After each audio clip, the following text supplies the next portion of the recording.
आद पट भूषण दरही।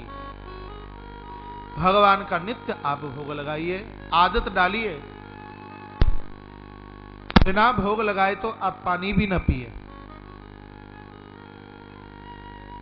भोग लगाने का आपसे मंत्र आता है, बहुत अच्छी बात है। ना आता हो तो थाली सामने रखिए, घंटी बजाइए और मानस के अयोध्या कांड के दोहा नंबर 128 के नीचे की ये दूसरी चौपाई बोल दीजिए। प्रभु प्रसाद पट भूषण तुम ही निवेदित भोजन करही, प्रभु प्रसाद पट भूषण धरे। ये आप सब याद कर लीजिए। प्रभु आपकी थाली को स्वीकार।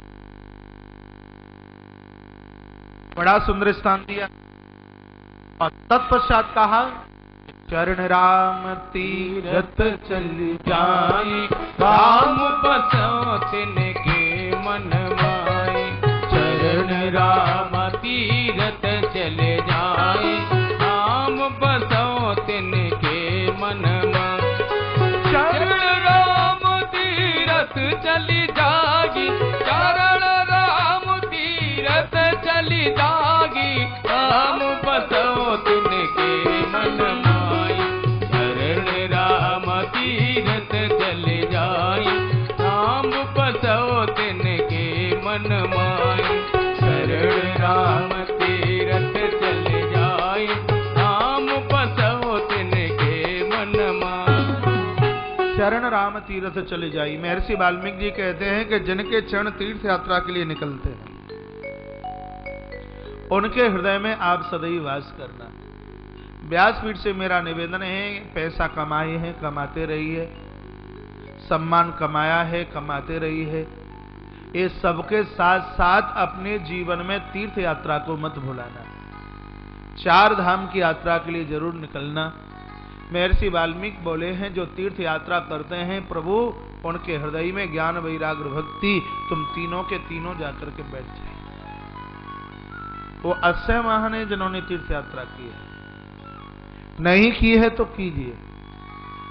उन माँ बाप जी के पुत्रों को मैं निवेदन करना चाहूंगा, अरे कर्जा लेने की तो बात अलग है, माता पिता को तीर्थ यात्रा करने के लिए यदि अपना भी विक्रय करना पड़े तो ये सस्ता है। ये सस्ता है। माँ बाबू जी को तीर्थ यात्रा कराने के लिए खुद को बेचना पड़े तो भी सस्ता है।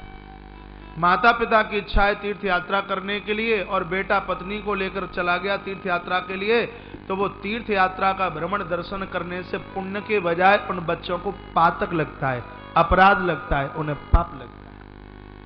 शिव महापुराण में बहुत विस्तार है इस बात का। हाँ, माँ बाबू जी न जाना चाहे वो बात अलग है, नहीं तो बच्चों का सबसे प्रथम ये दायित्व, ये धर्म और कर्तव्य बनता है, माता पिता को वो तीर्थ यात्रा कराए। चरण राम तीर्थ चली जाई, राम बसहु तिनके मन माही। प्रभु जिनके चरण तीर्थ यात्रा के लिए निकलता है, उनके हृदय में आप जरूर वास कीजिए। तत्पश्चात अगला स्थान बताया कि मंत्र राज नित जपहि तुम्हारा, पूजहि तुम सहित परिवारा। मंत्र राज नित जपहि तुम्हारा, पूजहि तुम सहित परिवारा। मंत्र राज नित जपहि तुम्हारा, मंत्र राज नित जपहि तुम्हारा, पूजहि तुम सहित परिवारा। मंत्र राज नित जपहि तुम्हारा, पूजहि तुम सहित परिवारा। मधुपर होम करहि तुम्हारा, पूजहि तुम सहित परिवारा। मंत्र राज नित जपहि तुम्हारा, पूजहि तुम सहित परिवारा। यहां मंत्र शब्द नहीं है, मंत्र राज लिखा है, नहीं तो मंत्र शब्द भी लिख देते। लिखा है मंत्र राज नित जपहि तुम्हारा। जो इस मंत्र राज को जिन घरों में जपा जाता है, उनके हृदय में आप वास कीजिए। ये मंत्र राज क्या है? कहीं कॉपी किताबों में किसी पुस्तक में आपको मंत्र लिखा मिल गया, वो साधारण मंत्र है। और वो ही मंत्र किसी ने गुरुजनों के द्वारा लिया गया है, वो मंत्र नहीं, वो मंत्र राज है। मैं जपता हूं नमः शिवाय, पंचाक्षर मंत्र। मैंने यूं ही किसी किताब में पढ़ लिया या ग्रंथ में पढ़ लिया, नमः शिवाय, ये पंचाक्षर मंत्र, ये क्या है? मंत्र राज नहीं है, मंत्र ध्यान से सुनिए, ये मंत्र है। और ये ही मंत्र किसी संत ने, किसी गुरु ने हमें सुना दिया, नमः शिवाय, तो फिर ये मंत्र नहीं है, फिर ये मंत्र राज है। हमने यूं ही किताब में पढ़ करके उसको जपना शुरू कर दिया, ओम नमो भगवते वासुदेवाय, ओम राम रामाय नमः, ओम गम गणपतये नमः, या ओम ऐं ह्रीं क्लीं चामुंडाय विच्चै। तो इसको आप क्या कहोगे? ये मंत्र है, और ये ही किसी संत ने हमें ये मंत्र सुनाया है, फिर वो मंत्र नहीं, फिर वो मंत्रों का राजा है, जिसको मंत्र राज बोलते हैं। गुरु मंत्र से बड़ा दुनिया में कोई मंत्र नहीं होता, ये बिल्कुल पक्की बात है। गुरु से भी ज्यादा महत्व गुरु के मंत्र का है, गुरु तो मंत्र से बहुत छोटा है। इसलिए तो हम कहते हैं कि गुरु शरीर नहीं, गुरु तत्व है। गुरु शरीर नहीं, गुरु विचार है। गुरु की देह की वैल्यू नहीं है, गुरु के विचारों की जरूरत है। गुरु की वाणी से निकला गया जो मंत्र है, वो सुंदर विचार ही मंत्र राज है। संत महापुरुषों के द्वारा सुना गया मंत्र, फिर वो मंत्र नहीं, वो महामंत्र, दूसरे शब्दों में जिसको मंत्र राज बोलते हैं। लिखा मंत्र राज नित जप ही तुम्हारा, गुरुजनों के द्वारा सुना गया मंत्र, और वो फिर अपने आप में मंत्र राज रूप मंत्रों का राजा बन करके प्रकट होता है। और उसका जो जप करते हैं, उनके हृदय में वास करना कभी भी आप भूलना मत। पहले ये बताइए कि कथा समझ में आ रही है कि आपके साथ जबरदस्ती कर रहा हूं? बात आ रही है समझ में? टेप रिकॉर्ड में कैसेट तो नहीं चल रही ना? समझ में आई तो बोल देना, बता देना। पूजें सहित, यहां अर्दाली में लिखा गया पूजें तुम्हें सहित परिवार। व्यासपीठ से मेरा निवेदन होगा, चौपाई के माध्यम से कहा जा रहा है, यदि घर में 10 सदस्य हैं तो आपके घर में जो मंदिर बना हुआ है, 24 घंटे में से एक बार तो 10 के 10 उस मंदिर में प्रणाम जरूर कीजिए। घर में बने हुए मंदिर में जो लोग प्रणाम नहीं करते, ऐसे लोगों को 4 धाम की यात्रा करने का इतना भी पुण्य नहीं मिलता।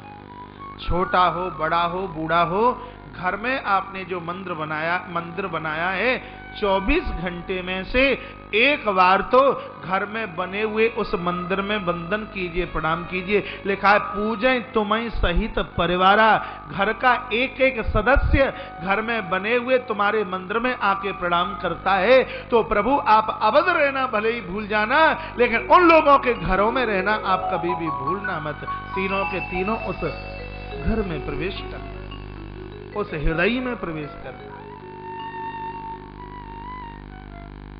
क्या गजब की बात कही है। फिर उसके तत्पश्चात कहा कि तर्पण होम करहि विधि नाना, प्रतिमाए देव गुना। तर्पण होम करहि विधि नाना, प्रतिमा की देव गुना। तर्पण होम करोई विधि नाना, तर्पण होम करई विधि नाना, प्रतिमा की देव गुना। तर्पण होम करई विधि नाना, प्रतिमा की देव गुना।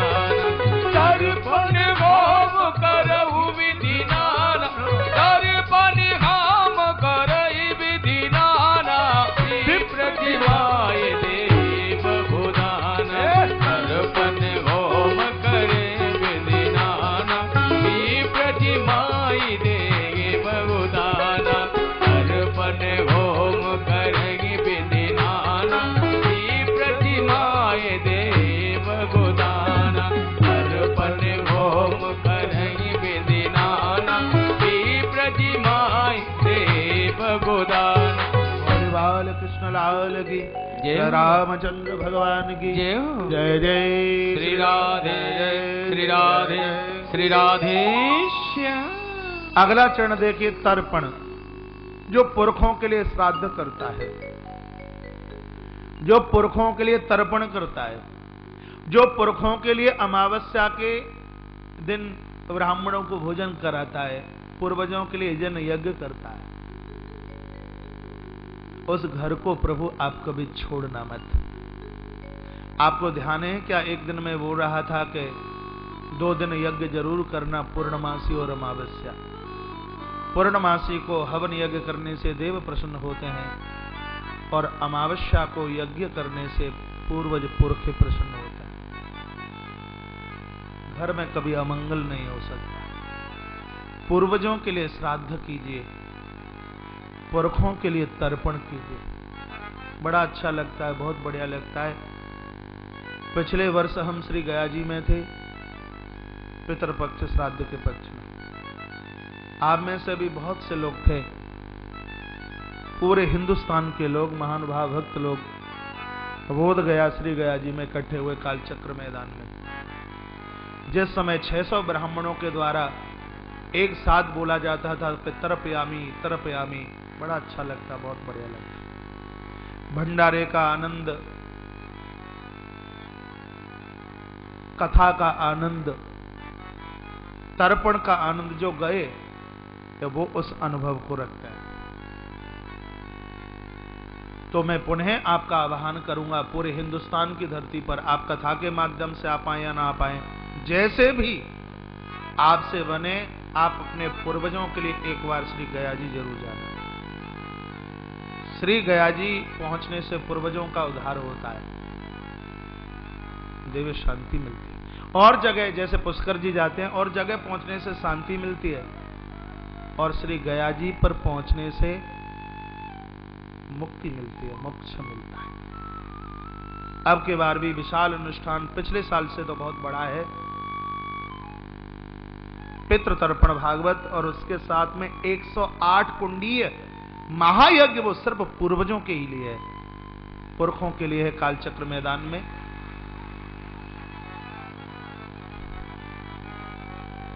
आप अपने रजिस्ट्रेशन में लग जाइए, समय बहुत ज्यादा है, तो उसके लिए सिर्फ आप अपना नामांकन शुरू करा दीजिए। लेकिन ऐसा ना होवे कि आज नाम लिखा दें और आयोजन के 15 दिन पहले आप कैंसिल करा दें। ये मेरा निवेदन होगा व्यासपीठ से, उससे फिर व्यवस्था बिगड़ती है। यज्ञ में बैठने का सौभाग्य आपको प्राप्त होगा। उसमें थोड़ा बदलाव ऐसा किया गया है, न्योछावर उतनी है जितनी पहले साल में थी, उसमें कोई वृद्धि नहीं है। जो श्री गया जी में गए थे उनको पता था कि कितना जबरदस्त खर्चा था आयोजन का, क्योंकि गया जी तो महंगा इतना है, होटलों में बहुत भारी पैसा लगता है। लेकिन अब के व्यवस्था ये रखी गई है कि श्रीमद् भागवत की व्यवस्था तो उसी न्योछावर में है, लेकिन अब के व्यवस्था ये रखी गई है कि जो लोग पहुंचेंगे, व्यवस्था आयोजन समिति के द्वारा रहने की होगी, लेकिन जो 2 दिन के लिए आएंगे उनको 2 दिन का रहने का व्यय खर्च करना पड़ेगा, और जो 7 दिन के लिए आएंगे उनको अपना 7 दिन का खर्चा उठाना पड़ेगा। जो एसी में रहना चाहेंगे उनके लिए एसी, जो नॉन एसी में रहना चाहें उनके लिए नॉन एसी। व्यवस्था आयोजन समिति के द्वारा की जाएगी, और वो व्यय, वो भार आपके कंधे के ऊपर होगा। तो जहां तक पूरी दुनिया तक मेरे आवाज को जो लोग सुन पा रहे हैं, तो वो अपने रजिस्ट्रेशन में वो पहले से लग जाए। पिछले बार ऐसा हुआ कि 251 भागवत लिखनी थी और वो 6 से ऊपर पहुंची, फिर बहुत भागवत को कैंसिल भी करना पड़ा, पूरी वो व्यवस्था नहीं हो पाई। तो हमें भी एक सहूलियत इस बात की मिलेगी, जितना हमारा लक्ष्य है, जितना संकल्प है, वो पूरा हो जाए और फिर उसके बाद में उसको बंद कर दिया जाएगा। तो टेलीविजन के नीचे जो आश्रम के नंबर, हमारे आयोजनकर्ताओं के जो नंबर चल रहे हैं, उस पर आप कांटेक्ट, उसके ऊपर आप संपर्क करके अपनी भागवत अभी से लिखाना शुरू कर देंगे। बोलिए बांके बिहारी लाल की जय हो, शंकर भगवान की जय हो, रामचंद्र भगवान की जय हो, जय जय श्री राधे, जय जय श्री राधे, जय जय श्री राधे श्याम। पूर्वजों के लिए, पुरखों के लिए तर्पण, तर्पण होम करें विधि नाना। यज्ञ की बात कही गई। बड़भागी हैं वो लोग जो इस यज्ञ में बैठ रहे हैं। लिखा है कि जो यज्ञ करते हैं उनके हृदय में आप जरूर जाकर के बैठना। मेरा निवेदन, जो बाहर से लोग भी चल करके आए हैं वो भी यज्ञ में बैठेंगे। उनकी व्यवस्था मैंने व्यवस्थापक लोगों को बोल रखा है। काफी यजमान हैं जो पूरे आयोजन के यजमान बने हुए हैं, उनके लिए बिल्कुल निश्चित रूप से कुंडों की व्यवस्था होगी। जो घी की आहुति पर है वो घी की आहुति पर बैठेंगे, और जो सामग्री की आहुति पर है वो सामग्री की आहुति पर बैठेंगे। यहाँ के मान भावों से भी मेरा निवेदन होगा कि जो एक बार यजन में बैठ गए हैं वो द्वारा यज्ञ में बाहर से ही हाथ जोड़ लेंगे। दर्शन मात्र से भी पुण्य उतना ही मिलेगा, फल उतना ही मिलेगा। रात्रि को अभिषेक होता है, हमारी ज्यादा से ज्यादा कोशिश होती है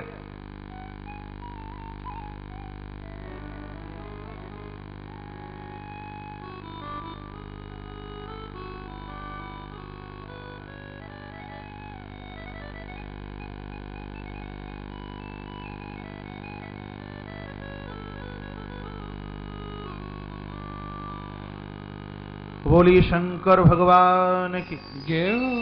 जय जय श्री राधे, जय श्री राधे, जय जय श्री राधे श्याम। कहाँ बात चल रही थी, मैं तो भूल गया क्या बोल रहा था मैं। हवन की बात कर रहा था, यज्ञ की। मुझे तो पता है लेकिन देखूं आप कहाँ हैं। यज्ञ की बात कर रहा था कि जो लोग एक बार हवन यज्ञ में बैठ गए हैं, ये नहीं बोल रहा था, जो यज्ञ में एक बार बैठे हैं वो बाहर से ही हाथ जोड़ लेंगे, बंधन कर लेंगे, प्रणाम कर लेंगे। मैं बोल रहा था अभिषेक के लिए। मेरी पूरी कोशिश होती है अभिषेक के लिए, और मुझे बड़ा अच्छा लगता है अभिषेक के लिए आगे आए। और मैं बोलता भी हूँ भाई आज आप कीजिए, आप आज कीजिए। कल कोई बोलते महाराज जी धागा पकड़े खड़े हैं और सब लोग सामने हैं। मैं कहता हूँ कि सब करंट इस धागे में ही तो है। हाथ में धागा ना हो तो सदकर्म का फल नहीं मिलता। ये कलावा है जिसको मोली बोलते हैं। यदि माताओं का बायां हाथ और पुरुषों के दाएं भाग में, ये नवद्दो बली राजा दानवेंद्रो महाबला, ये रक्षा सूत्र। रक्षा सूत्र भी उतना होना चाहिए, चोटी से लेकर तलवे तक जितनी आपकी लंबाई है। कभी कभी तो लोगों के हाथ में यहाँ से लेकर के यहाँ तक कलाबाई बना रहता है, वो शुभता का प्रतीक नहीं है। जितनी लंबाई आपकी है ज्यादा से ज्यादा उतना धागा आपके, जिसको कलावा बोलते हैं। तो चमत्कार तो इस धागे का है और बड़ा अच्छा लगता है। उसका पुण्य फल उसका आपको मिलता है जब आप कहते नहीं भैया हमने तो कर लिया, आप आगे आइए। नहीं हमने तो कर लिया है, आप आगे आइए। एक संत के मुंह से मैं सुन रहा था कि बद्रीनाथ के मंत्र में लोग जाएं, भीड़ तो बहुत भारी होती है। जिसने 2, 4, 5 हजार की रसीद कटाई, हो सकता है बद्रीनाथ के पुजारी मेरी आवाज ना सुन रहे हो, जिसकी लंबी रसीद कटी है तो मंदिर में आगे पूजन अभिषेक के लिए पहुंचा, और नहीं तो घंटों घंटों लाइन में खड़ा होना पड़ा। संतों ने कहा आप चिंता ना कीजिए, 5000 की रसीद कटाने से उसको उतना पुण्य मिल रहा है, और आप शांति से श्रद्धा से खड़े हो, सिर्फ उस पूजा का दर्शन कर रहे हो तो उतने फल की प्राप्ति ऑटोमेटिक अपने आप आपको हो रही। आयोजन आपका है, व्यवस्थाएं आपकी हैं। आप व्यवस्था बनाओगे तो व्यवस्था बनेगी। भोजन करें, पता ही न लगे कि कब गए और कब जिम करके आ गए हैं, पता ही न लगे। कोई हल्ला ना होवे, कोई गुल्ला ना होवे। देखे घर में 10 मेहमान आते हैं, उनको संभालना इतना मुश्किल होता है। यहाँ तो स्टेडियम में महाराज 50,000 लोग भोजन कर रहे हैं, 50,000 से ज्यादा लोग भोजन कर रहे हैं। श्री गौरीशंकर बिसेन जी पूरा टाइम, रात को 11:15 बजे भी मेरी बात हो रही थी, कहा महाराज जी अभी तो हम स्टेडियम में ही रुके हुए। ऐसे बहुत लोग हैं यहाँ के जो स्टेडियम की व्यवस्था संभाले हुए हैं। अग्रसेन भवन की व्यवस्था संभाली जा रही है। श्री जगदीश प्रसाद जी अग्रवाल जी, भैया पंकज अग्रवाल, FC अग्रवाल जी, भवानी शंकर भैया, अरविंद अग्रवाल जी, उमेश अग्रवाल, योगेश अग्रवाल, सचिन अग्रवाल जी, मनोज भैया, घनश्याम दास जी अग्रवाल, श्री पंचौरिया जी, भैया प्रमोद अग्रवाल, भैया भानु अग्रवाल, ये सबके सब लोग इन सब व्यवस्थाओं में जुटे हुए हैं। तो हमें पता भी न लगे कब बैठ करके हमने जिम लिया और कब हम वहां से चले आए। व्यवस्था को बनाएंगे तो निश्चित रूप से बनेगी, और हम यदि गड़बड़ करेंगे तो वो सब गड़बड़ हो जाएगा। तो कल मेरी छाती फूल रही थी, इतना अच्छा लग रहा था जब लोग कह रहे थे महाराज इतने ढंग से यज्ञ चल रहा है, यहाँ के व्यवस्थापक लोग, किसी को कुछ मांगना नहीं पड़ता। लकड़ी समदा कब पहुंच गई, सामग्री कब पहुंच गई और घी कब पहुंच गया पता भी नहीं लगता। तो ये सुनकर मुझे भी बहुत गुदगुदी होती है, बहुत अच्छा लगता है, बहुत बढ़िया होता है, बढ़िया लगता है। श्री नागरमल जी इतनी बढ़िया व्यवस्था, भैया कैलाश अग्रवाल जी पीछे शिवलिंग की व्यवस्था में, और ये कहते कहते तो ये महानुभाव रो पड़े। कहा महाराज जी ये संकल्प आपका नहीं है, ये संकल्प हमारा है, और हम बिल्कुल ये चाहते हैं कि 11 करोड़ पार्थिव शिवलिंग रुद्र महायज्ञ का ये संकल्प पूरा होवे। देखो ये सब लोग इतनी व्यवस्था में जुड़े हुए हैं। अनुराधा श्रीवास्तव के साथ, दुर्गा वाहिनी की बेटियों बहनों के साथ में सब लोग आयोजन में इतनी जोरदारी से जुटे हुए हैं। अब मेरे पास में देने के लिए कुछ भी नहीं है। यदि मेरे पास कुछ होता तो तुम्हारी झोलियां भर देता।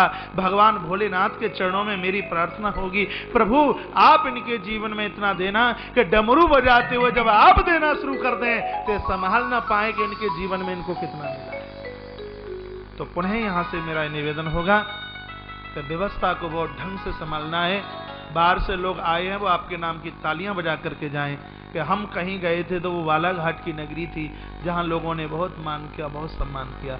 आपके अपने रह जाएं कोई चिंता की बात नहीं। जो हमारे मेहमान बन करके आए हैं उनको किसी भी प्रकार की दिक्कत, उनको किसी भी प्रकार की कोई परेशानी नहीं होनी चाहिए। बोली शंकर भगवान की जय हो।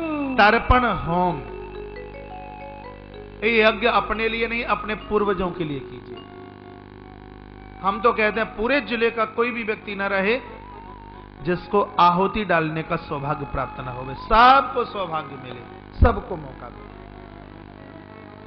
जो निर्धारित जजमान हैं पूरे 11 दिन के लिए, उनको डिस्टर्ब नहीं किया जाएगा, वो अपने अपने कुंड पर बिल्कुल बैठे होंगे। जो पूर्व से जजमान हैं, कल पहुंचे हैं, उनको भी स्थान दिया जाएगा। और बंधु बांधवों के लिए मैं बोल रहा हूं, वो खुद आहुति डालें और दूसरे दिन फिर और लोगों को वो प्रेरित करें। आप भी इस सौभाग्य के पुण्य के भागीदार बने। तर्पण होम करहि विधि नाना। विधि नाना का मतलब क्या है? विधि का मतलब है, देखिए यहां विधि शब्द लिखा है। विधि का मतलब यह है कि किसी का मुंह है छोटा सा और 4-4 रोटी इकट्ठी करके उसके मुंह में ठूसे, नहीं तुझे खाना पड़ेगा, नहीं तुझे खाना पड़ेगा, और तुम ये मूठा भर भर करके डालें स्वाहा, मूठा भर भर के डालें स्वाहा, तो पुण्य नहीं वो अपराध और हो जाएगा। विधि शब्द लिखा है ना, इस सत्कर्म में विधि होनी चाहिए। देखिए अभिषेक करते हैं, पहले जल डाला जाता है, उसके बाद दूध डाला जाता है, और फिर जल डाला जाता है, फिर दही डाला जाता है, फिर जल छोड़ा जाता है, फिर घी छोड़ा जाता है, फिर जल छोड़ा जाता है, उसके बाद फिर शहद छोड़ा जाता है, और फिर जल छोड़ा जाता है, उसके बाद में फिर चीनी छोड़ी जाती है। नहीं तो सब मिला मुलू करके एक साथ ही छोड़ दें। कह दिया नहीं, विधि के साथ में ये सत्कर्म कर्मकांड करोगे तो उसका पूरा का पूरा फल आपको मिलने वाला है। आहुति डालने की स्थिति है, ये आगे जो पूर्वा ये होता है ना, इसके यहां तक 6 मासा सामग्री हाथ पर होनी चाहिए, और सामग्री यूं मत डालिए, हथेली ऊपर हो, सामग्री यूं ऐसे डाली जाती है। जब सुरवा को पकड़ा जाता है, सुरवा के 3 भाग होते हैं, अग्रम, माध्यम और प्रारंभिक। तो ऊपर के भाग को कुछ इंच तक छोड़ करके सुरवा को पकड़ा जाए। सुरवा में ये उंगली, जिससे घी डाला जाता है, सुरवा में ये उंगली और ये उंगली, ये दोनों की दोनों स्पर्श न करें। ये उंगली और ये उंगली, ये दोनों स्पर्श न करें। कलम की तरह उस सुरवा को पकड़ा जाता है। जिनको कभी यज्ञ का मुख्य यजमान बनने का सौभाग्य प्राप्त हो, तो यज्ञ मीमांसा में वर्णन किया गया है कि जब यज्ञ करने वाला वो महान व्यक्ति यज्ञ मंडप में प्रवेश करे तो पश्चिम दरवाजे से अंदर वो प्रवेश करे, और जब निकले तो उत्तर दरवाजे से वो यज्ञ मंडप में से बाहर निकले। ऐसा यज्ञ मीमांसा में ऐसा लिखा हुआ है। सुन लीजिए, सुरवा पकड़े तो कुछ इंची ऊपर का स्थान छोड़ करके उस सुरवा को इस प्रकार से आहुति डालिए। 1 बूंद बगल में जल का कोई पात्र रखा हो उसमें टपकाइए, और जब आप यज्ञ मंडप में आप प्रवेश करते हैं तो अंदर प्रवेश करने का जो स्थान है वो पश्चिम का दरवाजा है, और यज्ञ मंडप में से जो निकलने का जो दरवाजा है वो उत्तरीय दरवाजा है। यज्ञ की परिक्रमा का बहुत बड़ा महत्व है। कल पूज्य पाद पूज्य चरण स्वामी श्री अखिलेश्वरानंद जी महाराज जी, जिनके चरणों में मैं गुरु दर्शन करता हूं, वो कल अपनी स्पीच में सुंदर वाणी में इस बात का महत्व वर्णन कर रहे थे। उन्होंने एक श्लोक भी बोला था, यानी कानीच पापानी जन्मांतरी कृतानि चह, यानी कानीच पापानी जन्मांतरी कृतानि च तानी तानी परीक्षन्ति प्रदक्षिणाम पदे पदे। यज्ञ की परिक्रमा करते समय पाम रखते रखते महाराज अश्वमेध यज्ञ और राजसूय यज्ञ करने का सौभाग्य प्राप्त होता है। परिक्रमा करने का इतना बड़ा सौभाग्य है यज्ञ की परिक्रमा करने का।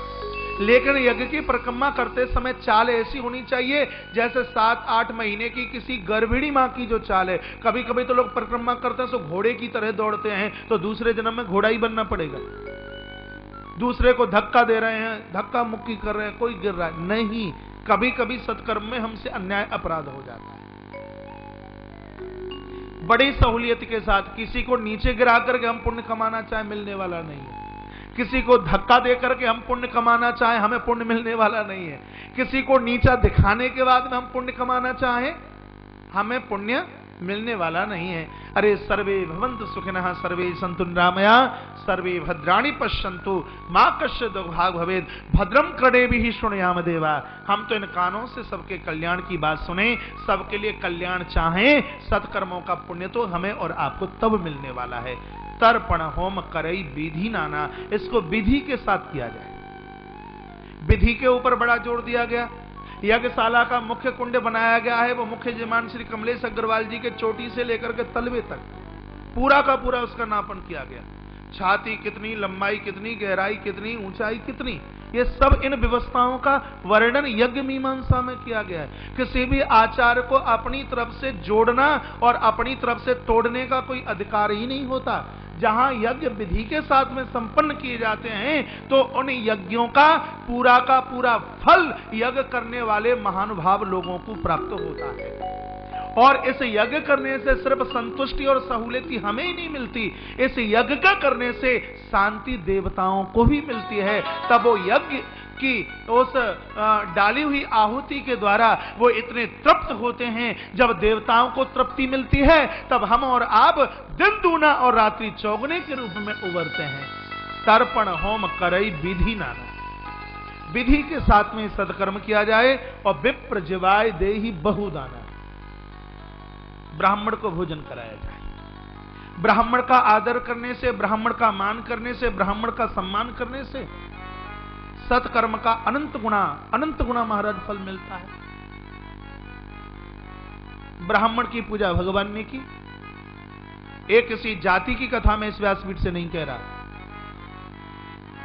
लेकिन मैं जरूर निवेदन करना चाहूंगा, संतोष शब्द के हाथ पांव मुंह और नाक लगा दिए जाएं तो उसका नाम सिर्फ ब्राह्मण होगा, सिर्फ ब्राह्मण।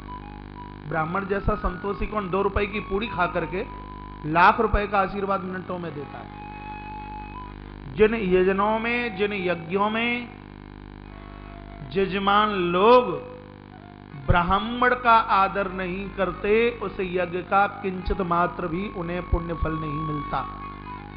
पूजा में से उठें, यज्ञ में से उठें, अपने आचार्य को वंदन करें, आचार्य को प्रणाम करें। आचार्य ही आपका कल्याण करने वाला है। सर्वा सर्वे तो वो आचार्य है आपके लिए। उसको वंदन करें, उसको प्रणाम करें। उसका एक आशीर्वाद, उसकी एक कृपा हमारी जिंदगी की कलमस्ता को खत्म करने में ताकत रखती है। उसकी वेद की एक ध्वनि, एक वाणी